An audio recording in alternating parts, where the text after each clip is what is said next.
తొలి సంధ్య నీతోని ఆరంభం, నీతో ప్రతి క్షణము ఆస్వాదించెదను.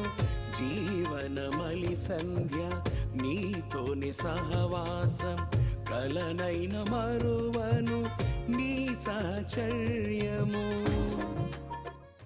సర్వాధికారియు నిరంతర స్తోత్రార్హుడు యేసుక్రీస్తు ప్రభువారి ప్రశస్త నామంలో ఈ ఉదయకాల సమయమందు వర్తమానం కొరకు ఎదురు చూస్తున్న మీ అందరికీ ఇమాన్యుయల్ మినిస్ట్రీస్ తరఫున మా శుభాభివందనాలు తెలియచేస్తూ ఉన్నాను. ఫ్రెండ్స్, ఎలా ఉన్నారు? దేవుని మహా గొప్ప కృపను బట్టి మీ అందరి ప్రార్థన ద్వారా సువార్త ప్రకటించడానికి వెళ్తున్న ప్రతి చోట విజయోత్సవంతో ఊరేగిస్తున్న దేవునికి కృతజ్ఞతలు తెలియచేస్తూ మమ్మలను మీ కుటుంబ సభ్యులుగా, మీ సొంత అన్నగా, మీ సొంత అక్కగా, మీ సొంత తండ్రిగా, మీ సొంత కుటుంబీకులుగా ఇమాన్యుయల్ మినిస్ట్రీస్ నుంచుకొని మా కొరకు మానక ప్రార్థన చేస్తున్న మీ అందరికీ నా నిండు మనసుతో నా శిరస్సు వంచి మీకు కృతజ్ఞతలు తెలియచేస్తూ ఉన్నాను. ప్రతిరోజు ఉదయం 5 గంటలకు అందించబడుతున్న ఈ వర్తమానాలు కొన్ని వేల మంది ప్రజలకు ఆశీర్వాద కారణంగా, ఆదరణకరంగా, హృదయాలు తేలిపోయేటట్లుగా ఉన్నాయి, నెమ్మదిచ్చేటట్లుగా ఉన్నాయని అనేక మంది సంతోషంగా తెలియచేస్తున్నారు. మంచిది. చాలాసార్లు మానవ జీవితంలో మేము ఆయా చోట్లకు వెళ్ళేటప్పుడు కొంతమంది చెప్పే మాటలు వింటూ ఉన్నప్పుడు కాస్త హృదయంలో బాధ, దుఃఖం కలుగుతూ ఉంటుంది. ఏంటయ్యా సమాచారం అంటే, మా ఇంట్లో సాతాను క్రియలు అధికమైపోయాయి, సాతాను బహుబలంగా మా ఇంట్లో పనిచేస్తున్నాడు, మా యవ్వన బిడ్డలను సాతాను పట్టుకున్నాడు, మా భర్తను సాతాను చెరపట్టాడు, మా ఇల్లు సాతాను ఆధిపత్యం కింద నలిగిపోతుంది. ఈ సాతాను క్రియలను జయించాలంటే మేమేం చేయాలి? ఏం చేస్తే ఈ సాతాను క్రియలు మేము జయించగలుగుతాం అని చాలా మంది కుటుంబాలు సాతాను కార్యాల చేత నలిగిపోతూ విడుదల కోసం ఏడుస్తూ ఉన్నారు. అయితే ఒకటి ముందు గమనించండి, సాతాను క్రియలు ఎలా ఉంటాయి? అర్థమైందండి? సాతాను క్రియలు ఎలా ఉంటాయి? రెండవది, ఆ సాతాను క్రియలను ఎలా జయించాలి? సాతాను క్రియ అంటంతో సహజంగా మన మైండ్లో ఉన్న పిక్చర్ ఏంటంటే, సాతాను క్రియలు కలిగినోడు పళ్ళు పొట్టమని కొరుకుతా, గుడ్లు ఉరివురివురు చూస్తా, పెద్దగా కేకలేస్తా, జుట్టు ఎర్రబోసుకొని వికృతంగా అరుస్తూ కేకలేస్తాడు అని సహజంగా మనకుండే అభిప్రాయం. అలాగని అట్లా ఉంటేనే సాతాను క్రియ అని చెప్పడానికి వీల్లేదు. సైతాను గడు కొన్నిసార్లు సైలెంట్గా పనిచేస్తాడు, వైలెంట్గా పనిచేస్తాడు. వాక్యం వింటున్న బిడ్డలారా, గొప్ప దైవజనులు సాతాను క్రియలు ఎట్లా ఉంటాయో 2 రకాలుగా పోలుస్తారు. ఒకటి, సాతాను గర్జించే సింహంలాగా మన మీదకి వస్తాడట. రెండవది, సర్పంలాగా సాతాను దాడి చేస్తాడట. చెప్పండి, సింహం గర్జిస్తా వస్తుందా, సైలెంట్ గా వస్తుందా? గర్జిస్తూ వస్తా. సింహం గర్జిస్తా వస్తుంది. అదే సర్పం సైలెంట్ గా వస్తుంది. శబ్దం రాదు, గుట్టు చప్పుడు కాకుండా సైలెంట్ గా వచ్చి కాటేసి వెళ్ళిపోతుంది. సాతాను కూడా కొన్ని సందర్భాలు సాతాను క్రియలు ప్రస్ఫుటంగా కళ్ళకు కనపడేటట్లుగా ఉంటాయి. రెండవ రకం సైతాను క్రియలు ఉన్నాయి, చూసారా? అవి కళ్ళకు కనపడవు, కానీ ఈ సాతాను క్రియ అని ఆత్మ సంబంధమైన వ్యక్తులే గుర్తుపట్టగలుగుతారు. సాతాను క్రియలు ఎట్లా ఉంటాయో, సాతాను ఒక వ్యక్తిని, ఒక ఒంటిని, ఒక ఇంటిని, ఒక సంఘాన్ని స్వాధీనపరుచుకుంటే ఆ స్థలంలో ఏం జరుగుతాయో సాతాను క్రియలను గురించి కొన్ని మాటలు మీతో పంచుకుంటాను. మార్కు సువార్త 5వ అధ్యాయం 2వ వచనం నుంచి, గనుక ఎవడును వాడిని సాధు చేయలేకపోయిను, వాడు ఎల్లప్పుడూ రాత్రింబవలు వాడు ఎల్లప్పుడూ రాత్రింబవళ్ళు సమాధుల్లోను సమాధుల్లోను కొండల్లోను ఆ, కేకలు వేయచ్చు కేకలు వేయచ్చు తను తాను రాళ్లతో గాయపరచుకోవచ్చు. తన్ను తాను రాళ్లతో గాయపరుచుకుని చుండెను. విన్నారు కదా ఈ మాట. సాతాను ఇది బహిరంగంగా కనపడుతుంది. సాతాను పట్టిన ఈ మనుషుడు బహిరంగంగా చేస్తున్న పనులు ఏంటంటే 5 రకాల పనులు. నంబర్ 1, వాడు ఇంటిలో ఉండేవాడు కాదు, సమాధుల్లో వాసం చేసేవాడు. నంబర్ 2, వాడి కాళ్ళకు చేతులకు సంఖ్యలు వేసినా వాటిని తెంచుకొని తుత్తునీలు చేసుకొని ఎటు వెళ్ళాలంటే అటు వెళ్ళేవాడు, ఏది చేయాలంటే అది చేసేవాడు. రెండవది, ఎవడును వానిని సాధుపరచలేకపోయాను. మూడవది, లోకస్వార్తలో కూడా ఉంటుంది. నాలుగవది, ఎల్లప్పుడూ రాత్రింబవళ్ళు కేకలు వేస్తా ఉండేవాడు. ఐదవది, తన్ను తాను రాళ్లతో గాయపరుచుకునేవాడు అని రాసి.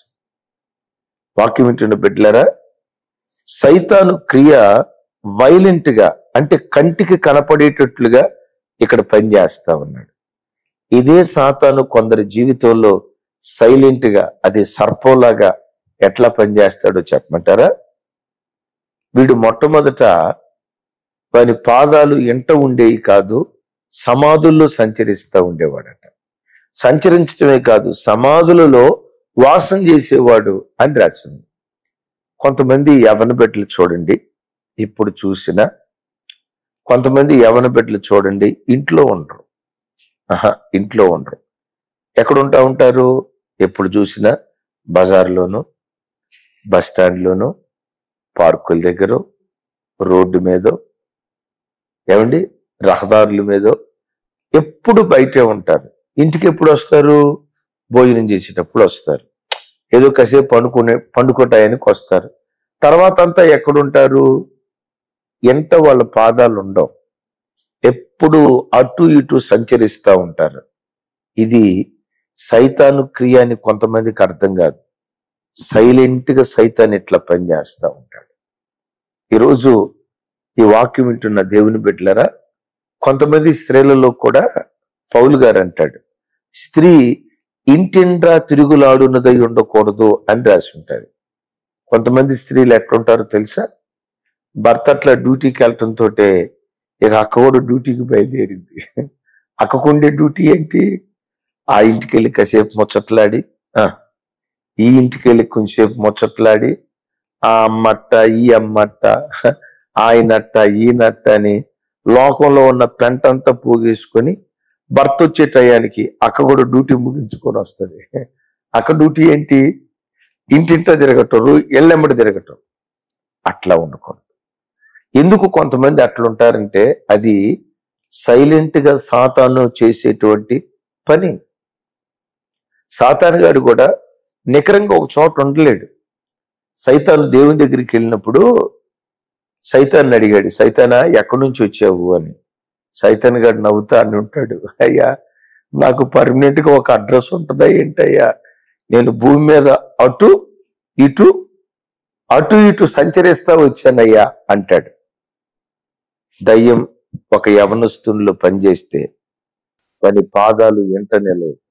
ఎప్పుడు రోడ్ల మీద, బజార్ల మీద, బస్ స్టాండ్ మీద, ఎక్కడెక్కడో తిరుగుతూ ఉంటాడు.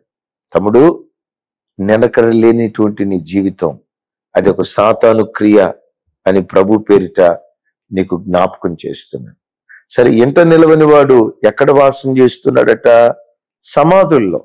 సమాధి మీరు అనొచ్చు, ఏమండి నేను ఎప్పుడు సమాధుల్లో తిరగలేదండి, సమాధి దగ్గరికి ఎప్పుడో ఎవరైనా చచ్చిపోతే వెళ్ళే గాని వెళ్ళినా ఒక అర్ధగంట ఉండి వెంటనే వచ్చానండి అని అంటారా? సమాధి అంటే చచ్చిన వాళ్ళకు గుర్తు కదా. చచ్చిన వాళ్ళను ఎవరు అని దేవుడు అన్నారో ఎఫెసు పత్రికలో పౌలు గారు అంటారు, పాపము చేత అపరాధము చేత మీరు చచ్చిన వారై ఉండగా. అంటే చచ్చిపోవటం అంటే పాపం చేసే ప్రతివాడు చచ్చిన వాడే, అపవిత్రతలో బ్రతికే ప్రతివాడు చచ్చినటువంటి వాడే. అంటే వీడు ఎక్కడున్నాడు?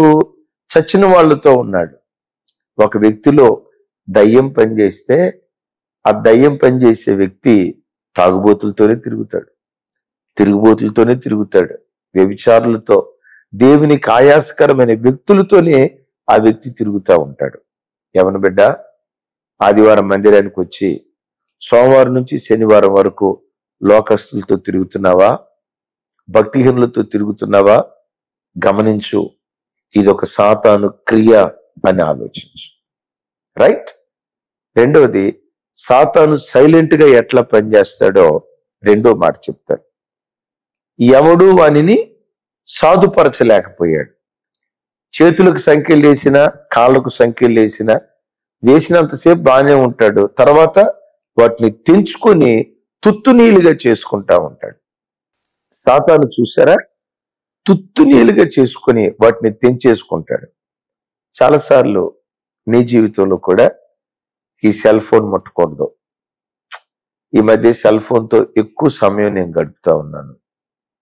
వాట్సాప్ స్టేటస్లని, యూట్యూబ్లో అవి ఇవని, నా విలువైన సమయాన్ని లోకపు వార్తల దగ్గర, సెల్ ఫోన్ దగ్గర గడుపుతున్నాను. అమ్మో, ఇక ఈ రోజు నుంచి నేను ఫోన్ ఎక్కువగా వాడకూడదు.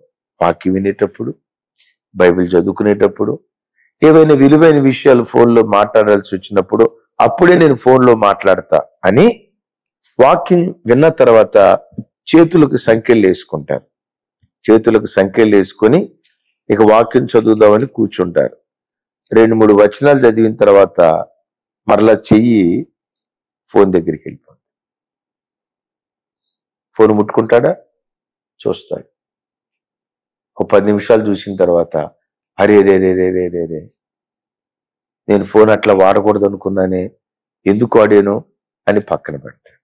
అంటే చేతులకు సంఖ్యలు వేసుకుంటున్నాడు, మరలా వాటిని తెంచేసుకుంటున్నాడు. మీకు తెలుసా, ఇది ఒక సాతాను క్రియ. It's the attack of devil. నిజమే, చాలాసార్లు దాన్ని ముట్టుకోకూడదు. నో, సిగరెట్ ముట్టుకోకూడదు. ప్రాణాన్ని బెగబెట్టావు, చేతులకు సంఖ్యలు వేసుకున్నావు. ఆ ఆల్కహాలిక్ షాప్కు వెళ్ళకూడదు. అమ్మో, మత్తు పదార్థం యొక్క మీద నేను తీసుకోకూడదు. కాళ్ళకు సంఖ్యలు వేసుకున్నావు. ఒకరోజు సంఖ్యలు వేసుకున్నావు, 2 రోజులు సంఖ్యలు వేసుకున్నావు, 3వ రోజు ఏం చేస్తున్నావు తెలుసా? వేసుకున్నటువంటి ఆ సంఖ్యలను తెంచుకొని తుత్తునీలుగా చేసుకొని ఎక్కడికి వెళ్ళకూడదు అనుకుంటున్నావో అక్కడికి వెళ్తున్నావు. తమ్ముడు, నీ కన్నుకు సంఖ్యలు ఉండాలి, నీ నాలుకకు సంఖ్యలు ఉండాలి, నీ చేతులకు సంఖ్యలు ఉండాలి, నీ కాళ్ళకు సంఖ్యలు ఉండాలి, నీ హృదయపు ఆలోచనలకు సంఖ్యలు ఉండాలి. ఒకవేళ ఈ మధ్య నీ జీవితంలో ఏది ఆలోచించకూడదో అది ఆలోచిస్తున్నావా? సాతాను దాడి చేస్తున్నాడు, జాగ్రత్త. ఏది మాట్లాడకూడదో అది మాట్లాడుతున్నావా? సాతాను దాడి చేస్తున్నాడు, జాగ్రత్త. ఏ విషయంలో కూడా నియంత్రణ లేని వ్యక్తిగా బ్రతుకుతున్నావేమో, జాగ్రత్త. తిండి విషయంలో నియంత్రణ లేని వాడిగా. కొంతమంది చూడండి, తింటానే ఉంటారు. రోజుకు 5 పూటలు తినేవాళ్ళు ఉన్నారు. ఇక వాడు బ్యాటింగ్ కూర్చున్నాడంటే 2 ప్లేట్లు అయిపోవలసిందే. కారణం ఏంటో చెప్పమంటారా? అతిగా తినటం ఇదొక దయ్యపాత్మ. కొంతమంది ఉంటారు అసలు తినరు. తిను అన్నా కానీ ఎట్లా నోరు బిగపడతారు తెలుసన్నా? తినకపోవటం కూడా ఇదొక దయ్యపాత్మ. కొంతమంది చూడండి 24 గంటలు నిద్రపోతానే ఉంటారు. కుంభకర్ణుడి చెల్లెలు కాదు అక్కలకలాగా కొంతమంది బ్రతుకుతారు. విన్నారా? విపరీతమైన నిద్ర. కారణం ఏంటో చెప్పంటారు, అదొక దయ్యపు చేష్ట. కొంతమంది ఉంటారు అసలు నిద్రపోరు, రాత్రిపూట కూడా ఎట్లాగే ఉంటారు. కారణం ఏంటో తెలుసా? అది ఒక దయ్యపు చేష్ట. నిద్రపట్టిన బిడ్డలారా, అమ్మో నాకు దయ్యం ఉందేమో అని అనుకోవద్దు, కంగారు పడొద్దు. ఇవి దయ్యపు క్రియలు. ప్రతి దానికి ప్రభు బిడ్డలు సంఖ్యలు వేసుకోవాలి. చూపుకి సంఖ్యలు వేసుకోవాలి, నోటికి సంఖ్యలు వేసుకోవాలి, నాలుకకు సంఖ్యలు వేసుకోవాలి. ఒకడు తన్ను తాను సాధుపరుచుకోలేకపోతున్నాడు అంటే కారణం ఆ వ్యక్తి లోపట తెలియకుండా దయ్యపు ఆత్మ పరిపాలన చేస్తుంది. మూడోది, వాడు ఒంటి మీద బట్టలు ఉంచుకోడంట. విన్నారా? బట్టలు తీసేసి తిరగాలనుకుంటాడు, లేదా బట్టలు చింపుకొని చిరిగిపోయిన బట్టలతో ఉండాలనుకుంటాడు. ఈ కాలంలో కూడా చూడండి, ఎక్కువగా చిరిగిపోయిన ప్యాంట్లు వేసుకొని తిరుగుతున్నారు కొంతమంది యవ్వన బిడ్డలు. ఎందుకు అనుకుంటున్నారు? అది ఒక దయ్యపు చేస్తానా? వీళ్ళు అనుకుంటున్నారు ఫ్యాషన్ అని. ఇప్పుడు ఒకప్పుడు ప్యాంటు చిరిగిపోయినా, నెక్కర్ చిరిగిపోయినా, రే రే రే ప్యాంటు చిరిగిపోయిందిరా, సిగ్గుపోద్దురా నీకు అని అనుకునేవాడు. ఒకప్పుడు ప్యాంటు చిరిగిపోతే సిగ్గు. ఇప్పుడు చూడండి, ప్యాంటు చిరిగిపోవటమే అదేదో హైఫై అనుకుంటా ఉన్నారు. కొంతమంది చూడండి, ఒంటి మీద బట్ట సరిగ్గా వేసుకోరు, శరీరాన్ని బట్టతో చక్కగా కప్పుకోరు, శరీరం బయట కనపడేటట్లుగా అశ్లీలమైన వస్త్రధారంతో కొంతమంది బ్రతుకుతారు. కారణం ఏంటో చెప్పంటారా? అది ఒక దయ్యపు ఆత్మ. విన్నారా ఈ మాట? శరీర సౌష్ఠం బయట కనపడేటట్లుగా కొంతమంది ఎక్స్పోజింగ్ చేస్తారు. ఒంటి మీద ఒకడు బట్టుంచుకోకపోవటానికి కారణం ఏంటంటే, సమాజం మధ్యలోకి వెళ్ళినప్పుడు శరీరపు అవయవాలు బయట కనపడేటట్లుగా ఒక వ్యక్తి వస్త్రధారణ ధరిస్తున్నాడంటే కారణం ఆ వ్యక్తి లోపల దయ్యపు ఆత్మ పరిపాలన చేస్తూ ఉంది. ఎప్పుడన్నా ఆలోచించారా? ఇవి దయ్యపు చేష్ట. నాలుగవది, ఏదో ఉదయం కాసేపు ఒక 5 నిమిషాలు, ఎప్పుడు రాత్రి ఒక 5 నిమిషాలు అట్లా క్యాకులేయటం కాదు. రాత్రి బవళ్ళు ఎప్పుడు కేకలేస్తా ఉండేటువంటి వాడు. కొన్ని కుటుంబాల్లో చూడండి, ఇళ్లలో ఎప్పుడు గొడవలే, అరుపులు పెడదొబ్బలే, అరుపులు కేకలే.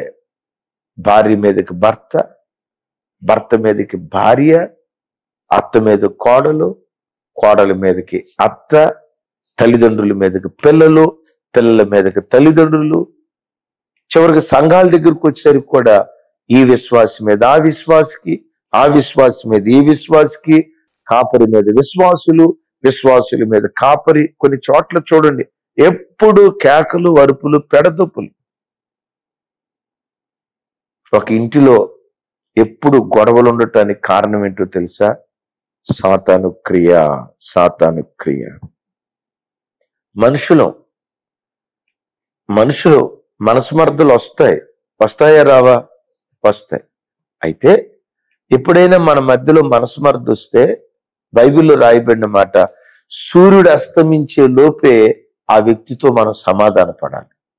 చెల్లి, మనుషులం కదా, నీ భర్తతో నీకు అసమాధానం వస్తుంది అప్పుడప్పుడు, నీ భార్యతో నీకు అసమాధానం వస్తుంది అప్పుడప్పుడు. కానీ ఉదయం గొడవ జరిగితే సాయంత్రం కల్లా మనం సమాధాన పడాలి. సాయంత్రం కల్లా సమాధాన పడకుండా ఆ రాత్రి కూడా భార్యాభర్తలు మీరు మాట్లాడుకోకుండా మనస్మర్థతో మీరు పండుకున్నారు అంటే దాని అర్థం ఏంటో తెలుసా? సాతాను ఇంట్లో పనిచేస్తున్నాడు. గ్రహించండి.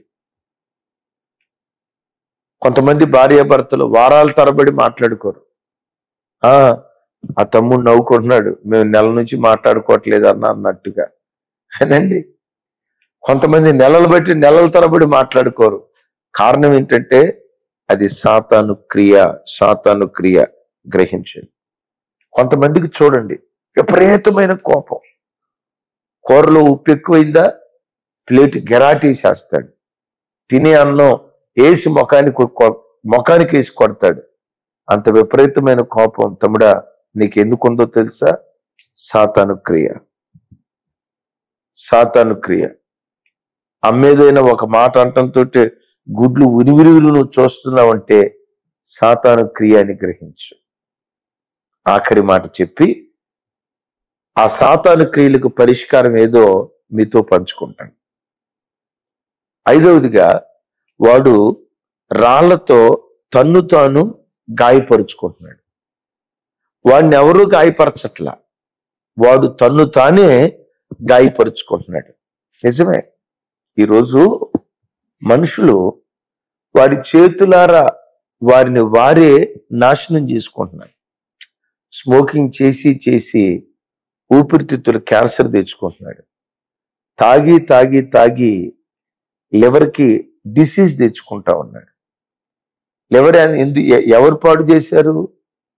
వాడు తన ఆరోగ్యాన్ని తన చేతులారా తనను తానే పాడు చేసుకుంటా ఉన్నాడు. మీరు నమ్ముతారా? ఆ మధ్య ఒక అతను ఫోన్ చేసి ఏడుస్తున్నాడు, అయ్యా క్రికెట్ బెట్టింగ్ లో 17 లక్షల రూపాయలు నేను పోగొట్టుకున్నానయ్యా. ఏ వ్యాపారం చేసి పోగొట్టుకున్నావయ్యా?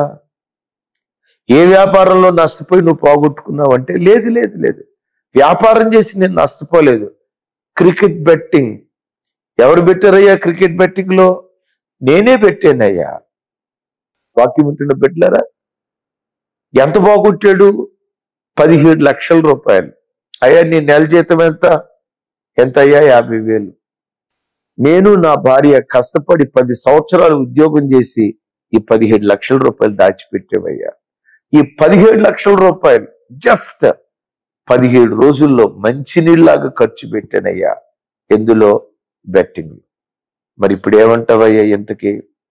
ఇది నా భార్యకి తెలిస్తే బ్రతకలేదయ్యా, అలాగని నా భార్యకి చెప్పలేనయ్యా.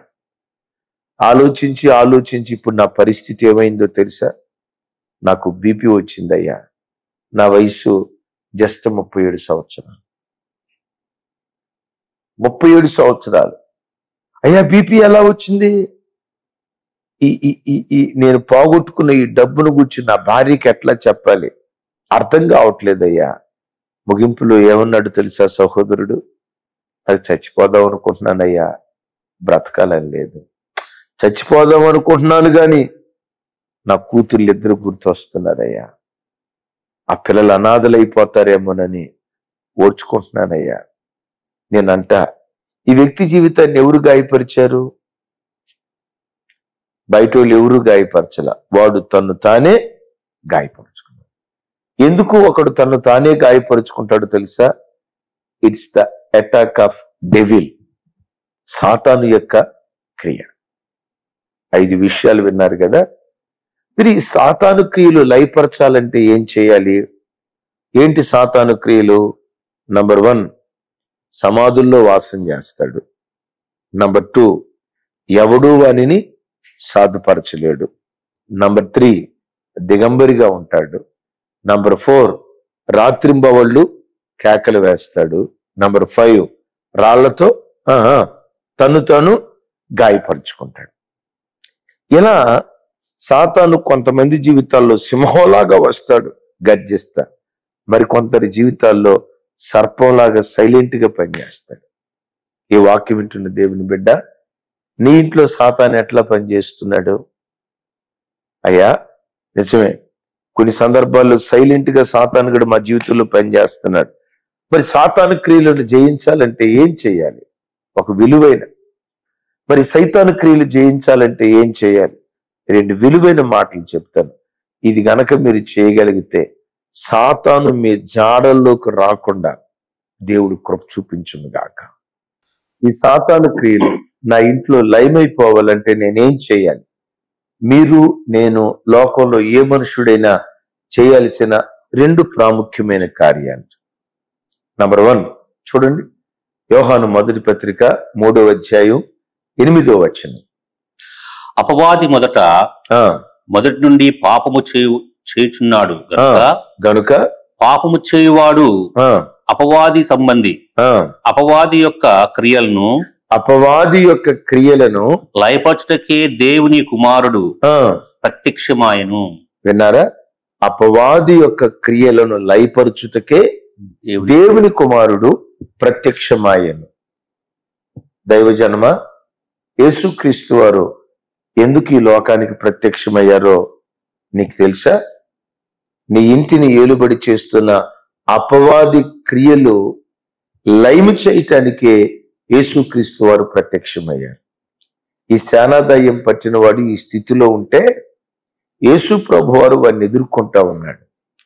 యేసు ప్రభువుని చూడటంతో ఆ దయ్యం యేసయ్య గద్దించిన తోడనే విలవిలలాడుతూ వాడిని విడిచి వెళ్ళిపోయినట్లుగా లేఖనాల్లో చూస్తా ఉన్నాం.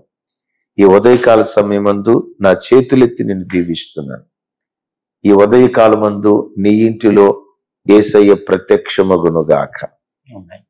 నీ సంసారంలో యేసయ్య ప్రత్యక్షమగునుగాక. నీకు నీ భర్తకు మధ్య సమాధానం లేకుండా చేస్తున్న ఆ దురాత్మ పారద్రోలబడినట్లుగా, నీకు నీ కుటుంబానికి వ్యతిరేకంగా పనిచేస్తున్న దురాత్మ పాతాళంలో త్రొక్కివేయబడినట్లుగా ఈ ఉదయకాల సమయమందే రక్షకుడైన యేసుక్రీస్తు వారు నీ ఇంటిలో ప్రత్యక్షమగునుగాక, నీ ఒంటిలో ప్రత్యక్షమగునుగాక. ఆయన ప్రత్యక్షమైతే అపవాది క్రియలు లయపరచబడతాయి అంటాడు. ఏమి లయపరచబడతాయి? ఒకవేళ కొన్ని సంవత్సరాల నుంచి అపవాది చేత నువ్వు శోధించబడుతున్నావేమో, కొన్ని సంవత్సరాల నుంచి అపవాది క్రియలు నీ ఇంటిలో విలయతాండవం ఆడుతున్నాయేమో, కొన్ని సంవత్సరాల నుంచి నీ జీవితంలో సాతాను నీ కుటుంబంలో వాడు చెలరేగిపోతా ఉన్నాడేమో, యేసుక్రీస్తు నామం పేరిట సాతాను క్రియలు నాశనం చేయబడినట్లుగా దేవుని కుమారుడు నీ ఇంటిలో ఆయన ప్రత్యక్షమగునుగాక.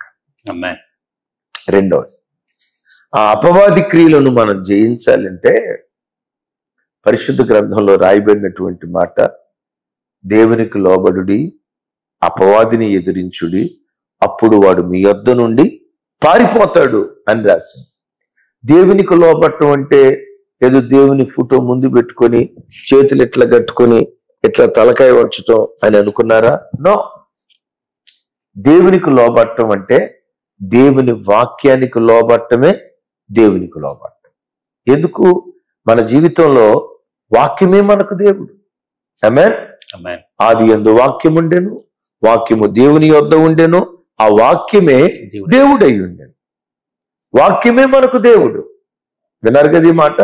వాక్యమే మనకు దేవుడు. వాక్యానికి నువ్వు లోబడితే దేవునికి లోబడినట్టు. దేవునికి లోబడే వ్యక్తుల మీద సాతాను దాడి చేయడు, ముట్టడు, ముట్టలేడు. ఆఖరి మాట చెప్తాను. యేసు ప్రభు వారు అంటారు కదా, ఇలాంటివి ప్రార్థన ద్వారా ఉపవాసము ద్వారానే సాధ్యము అని. నీ ఇంట్లో ఏ దయ్యపు క్రియ పనిచేస్తున్నా, సాతాను ఏ కోణంలో చెలరేగుతున్నా, నమ్ము, మోకరించి ప్రార్థించే, ఉపవసించి ప్రార్థించే. ఆ ప్రార్థన ద్వారా నీ ఇంటి నిలుబడి చేస్తున్న దయ్యపు చేష్టలు, నీ పిల్లల నిలుబడి చేస్తున్న దయ్యపు చేష్టలు, అవి పారిపోయేటట్లుగా దేవుడు కృప చూపిస్తాడు. నమ్ము ఈ మాట. అపవాది క్రియలు నీ ఇంటిలో లయపరచడానికే ఈరోజు దేవుడి వాక్యాన్ని నీకు వినిపిస్తున్నాడు. నీ పిల్లల నిలుబడి చేస్తున్న దయ్యపు చేష్టలు వాళ్ళు విడిచిపెట్టి వెళ్ళేటట్లుగా చేయటానికే దేవుడు ఈరోజు ఈ వాక్యం వినిపించాడు. నిశ్చయంగా ఈ మాట మన సంఘాలలో, మన కుటుంబాల్లో, నీ వ్యక్తిగత జీవితంలో నా దేవుడు నెరవేర్చునుగాక. ఆమేన్. Thank you. ప్రార్థన చేసుకుందాం. ఈరోజు విన్న వాక్యం కనీసం ఒక 100 మందికైనా మీరు షేర్ చేయండి. మీతో పాటు అనేక మంది విని ఆత్మలో బలపడినట్లుగా పురికొల్పాలని ప్రేమతో మీ అందరికీ మనం చేస్తున్నాం. మహాగణుడా, నీకు వందనాలు, స్తోత్రాలు. ఈ యొక్క సమయంలో మీ దాసు నిలబెట్టుకొని అపవాది వేసే బాణాలు, వాడి క్రియలు, మానవ జీవితాల్లో జరిగించేటువంటి ప్రతి శోధన, నష్టం అన్నిటిని గురించి కూడా మీ దాసు నిలబెట్టుకొని, అవును ప్రభు, వాడి క్రియలన్నిటిని కూడా నాయన తెలియపరిచినందుకు స్తోత్రాలు. అపవాది యొక్క క్రియలను లయపరచడానికి నువ్వు ఈ లోకానికి వచ్చావు. శత్రు బలవంతటిని కూడా మా పాదాల కిందే మీరు పెట్టారు. ఆమేన్. అంత మాత్రమే కాదు నాయన, సాతాను యొక్క తలను కూడా మీరు చితగొట్టి ఆమేన్ మాకు గొప్ప జయాన్ని మీరు ఇచ్చారు ప్రభువా. నీవు సన్నిధిని మాతో ఉంచారు తండ్రి, మీకు వందనాలు. ఈరోజు సాతాను యొక్క కబంధ హస్తాల్లో బంధించబడిన ప్రతి కుటుంబం, ప్రతి జీవితాలని మీరు యేసు నామములో విడుదలపరిచి ప్రజలందరకు గొప్ప నెమ్మదిని మీరు కలుగు చేసి ఆశీర్వదించమని మీ దాసుడు నాయన నీకు స్తోత్రాలు చెల్లిస్తున్నాం. అయ్యా. జర్మియాన ద్వారా అనేక కుటుంబాలు మేలులు దీవెనలు అనుభవించడానికి మీరు కృప చూపారు. మీ దాసును కూడా బలంగా వాడుకొని దీవించమని యేసునామమున అడిగి వేడుకొంచున్నాం తండ్రి. ఆమేన్. తండ్రి అయిన దేవుని ప్రేమ, కుమారుడైన యేసుక్రీస్తు ప్రభు వారి దివ్య కృప, పరిశుద్ధాత్మ దేవుని అన్యోన్య సహవాసం మనకును సకల పరిశుద్ధులకు సదా తోడయుండి నడిపించునుగాక. ఆమేన్. ఆమేన్. Thank you. అందరికి వందనాలు. Thank you.